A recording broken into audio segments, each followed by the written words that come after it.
రామ రామ రామేతి రమే రామ మనోరమే సహస్రనామ తత్తుల్యం రామనామ వరాననే.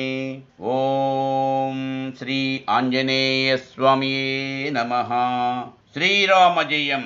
శ్రీమద్వాల్మీకి రామాయణాంతర్గత సుందరకాండము తాత్పర్య సహితము కవితిలక శ్రీ యామిజాల పద్మనాభస్వామి గారిచే తాత్పర్యము వ్రాయబడినది. గాత్రము డాక్టర్ నిమ్మగడ్డ వెంకట నాగేంద్రం శర్మ.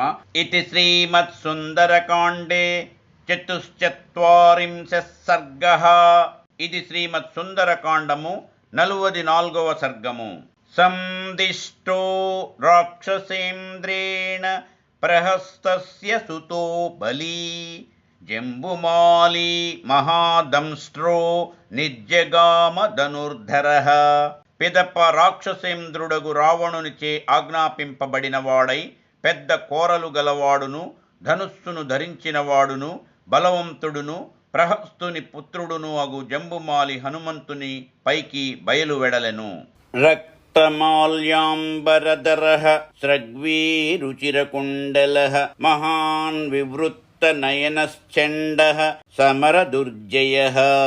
అతడెర్రని పూలమాలలు ఎర్రని వస్త్రములు ధరించియుండెను. శిరస్సున పూలమాలను చెవులకు అందమైన కుండలములను ధరించియుండెను.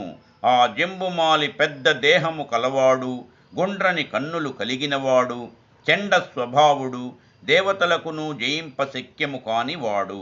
దగ్ధ త్రికూట ప్రతిమో మహాజలద సన్నిభః మహాభుజ శిరస్కంధో మహాదంష్ట్రో మహాననః మహాజవో మహోత్సాహో మహాసత్వోరు విక్రమః అజగామాతి వేగేన వజ్రాసిని సమస్వనః. అతడు మండుచున్న త్రికూట పర్వతము వలె నుండెను. పెద్ద మబ్బు వలె గానవచ్చెను. అతడు పెద్ద శిరస్సు, మూపురములు, భుజములు, నిడుపాటి కోరలు కలిగియుండెను. అతని ముఖము మిక్కిలి పెద్దది. అతడు మిక్కిలి వేగము కలవాడు, ఎక్కువైన ఉత్సాహము కలవాడు, గొప్ప సత్వము పరాక్రమము కలవాడు. పిడుగుధ్వనితోనూ వజ్రాయుధపు ధ్వనితోనూ సమానమగు అరపు కలవాడు. ధనుశ్చక్రధను ప్రఖ్యం మహద్రుచిర సాయకం విస్ఫారయానో వేగేన వజ్రాసని సమస్వనం. జంబుమాలి ఇంద్రధనుస్సును బోలిన గొప్ప ధనుస్సును అందముగానున్న పెద్ద బాణములను ధరించియుండెను. అతడు వజ్రాయుధ ధ్వనితోనూ పిడుగుతోనూ సమానముగా వింటినారిని ధ్వనింపజేయుచూ వచ్చెను. తస్య విస్ఫార ఘోషేణ ధనుషో మహతా దిశః ప్రదిశశ్చ నభశ్చైవ సహసా సమపూర్యత. అప్పుడు జంబుమాలి యొక్క వింటినారి ధ్వని వలన 4 దిక్కులను 4 మూలలను ఆకాశమును త్వరితముగా నిండెను.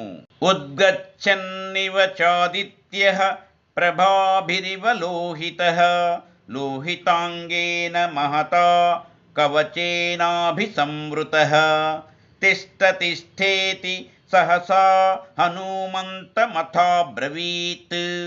ఎర్రని కాంతులతో సూర్యుడుదయ పర్వతముపైకి వచ్చుచున్నట్లు అతడెర్రని పెద్ద శరీరముతో ప్రకాశించుచు కవచమును ధరించి ఓరి నిలు మని వేగముతో హనుమంతుని గూర్చి పలికెను. రథేన ఖరయుక్తేన తమాగతముదీక్ష్య సహ హనుమాన్ వేగ సంపన్నో జహర్ష చ ననాద చ. మిక్కిలి వేగముతో గూడియున్న హనుమంతుడు గాడిదలు కట్టిన రథముపై కూర్చుండి వచ్చుచున్న యా జంబుమాలిని చూచి మిగుల సంతోషించి గట్టిగా అరచెను. తం తోరణ విటంకస్థం హనుమంతం మహాకపిం జంబుమాలీ మహాబాహుర్వివ్యాథ నిశిత్తై శరైః. గొప్ప బాహువులు కల జంబుమాలి వనద్వారముపై గల గూటియందున్న వాడును కపివరుడును అగు హనుమంతుని చూచి యతనిపై వాడి బాణములతో ప్రహరించెను. అర్ధచంద్రేణ వదనే శిరస్యేకేన కర్ణినా బాహ్వోర్వివ్యాథ నారాచేర్ద శభిస్తం కపీశ్వరం.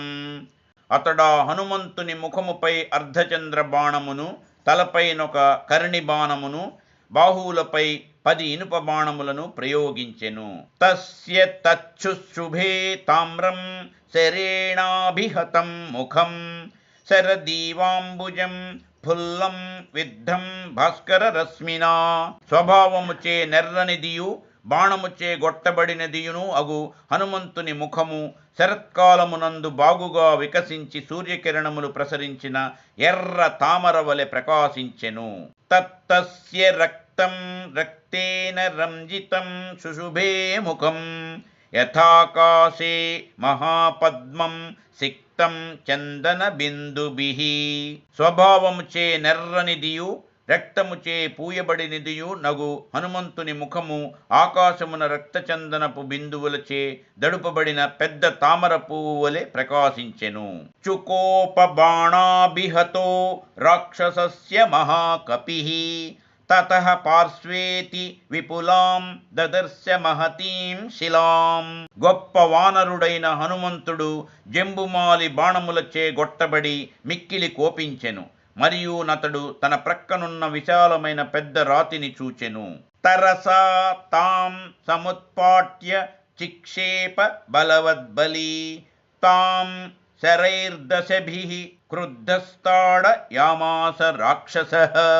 బలవంతులలో బలవంతుడగు హనుమంతుడా రాతి నోడబెరికి దానిని జంబుమాలిపై వేగముగా విసరెను. కోపించిన యా రాక్షసుడా రాతిని 10 బాణములతో గొట్టెను. విపన్నం కర్మ తద్దృష్ట్వా హనుమాంశ్చండ విక్రమః సాలం విపులముత్పాట్య భ్రామయామాస వీర్యవాన్. భయంకరమగు పరాక్రమము కలవాడును మహావీరుడును అగు హనుమంతుడు తన ప్రయత్నము వ్యర్థమగుటను చూచి పెద్ద మద్ది చెట్టు నోడబెరికి గిరగిరా త్రిప్పసాగెను. భ్రామయంతం కపిం దృష్ట్వా సాలవృక్షం మహాబలం చిక్షేప సుబహూన్ బాణాన్ జంబుమాలీ మహాబలః. మద్ది వృక్షమును గిరగిరా త్రిప్పుచున్న మహాబలశాలియగు హనుమంతుని జూచి గొప్ప బలము గల జంబుమాలి పెక్కు బాణములనాతనిపై ప్రయోగించెను. సాలం చతుర్భిశ్చిచ్ఛేద వానరం పంచభిర్భుజే ఉరస్యేకేన బాణేన దశభిస్తు స్తనాంతరే. జంబుమాలి యా మద్ది చెట్టును 4 బాణములతో ఖండించి హనుమంతుని భుజముపై 5 బాణములను, రొమ్ముపై 1 బాణమును, స్తన మధ్య ప్రదేశమున 10 బాణములను ప్రయోగించెను. సశరైః పూరితతనుః క్రోధేన మహతావృతః తమేవ పరిఘం గృహ్య భ్రామయామాస వేగితః. తన శరీరమంతయును బాణములతో నిండగా మిక్కిలి కోపము చెందిన హనుమంతుడు ఆ ఇనుప గుదియనే తీసుకొని వేగముగా ద్రిప్పసాగెను. అతివేగేన భ్రామయిత్వా బలోత్కటః పరిఘం పాతయామాస జంబుమాలేర్మహోరసి. గొప్ప బలవంతుడును మహావేగము కలవాడును అగు హనుమంతుడు ఆ ఇనుప గుదియను మిక్కిలి వేగముగా ద్రిప్పి జంబుమాలి యొక్క విశాలమైన రొమ్ముపై బడవేసెను. తస్య చైవ శిరో నాస్తి న బాహూ న చ జానునీ న ధనుర్న రథో నాశ్వస్తత్రా దృశ్యంత నేశవః.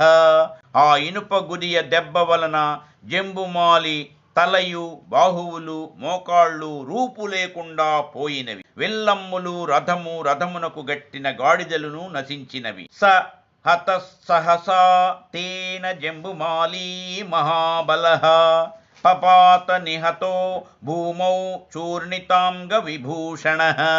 గొప్ప బలము గల జంబుమాలి ఇట్లు హనుమంతునిచే శీఘ్రముగా హతుడై నేలపై బడిపోయెను. అప్పుడాతడు ధరించియుండిన యాభరణములు పిండి పిండిగా నైపోయెను. జంబుమాలిం చ నిహతం కింకరాంశ్చ మహాబలాన్ చుక్రోధ రావణ శ్రుత్వా కోప సంరక్తలోచనః మహాబలము గల కింకర రాక్షసులను జంబుమాలియును చచ్చుటను విని రావణుడు కన్నులెర్రబారునట్లు మిక్కిలి కోపించెను. సరోష సంవర్తిత తామ్రలోచన ప్రహస్తపుత్రే నిహతే మహాబలి అమాత్యపుత్రానతివీర్య విక్రమాన్ సమాధి దేశాసు నిశాచరేశ్వర. గొప్ప బలము కల ప్రహస్తపుత్రుడు హనుమంతునిచే సంహరింపబడగా రావణుడు మిక్కిలి కోపించి ఎర్రనైన తన కన్నులను త్రిప్పుచు గొప్ప బలపరాక్రమములు గల మంత్రిపుత్రులను హనుమంతుని పైకి పోవలెనని ఆజ్ఞాపించెను. ఇది శ్రీమత్ సుందరకాండము 44వ సర్గము సమాప్తము. యదక్షరపదభ్రష్టం మాత్రాహీనం చ యద్భవేత్ తత్సర్వం క్షమ్యతాం దేవనారాయణ నమోస్తుతే. సర్వం శ్రీ ఉమామహేశ్వర పరబ్రహ్మార్పణమస్తు. స్వస్తి. మా ఈ వీడియోలు మీకు నచ్చినట్లయితే please like, share and subscribe.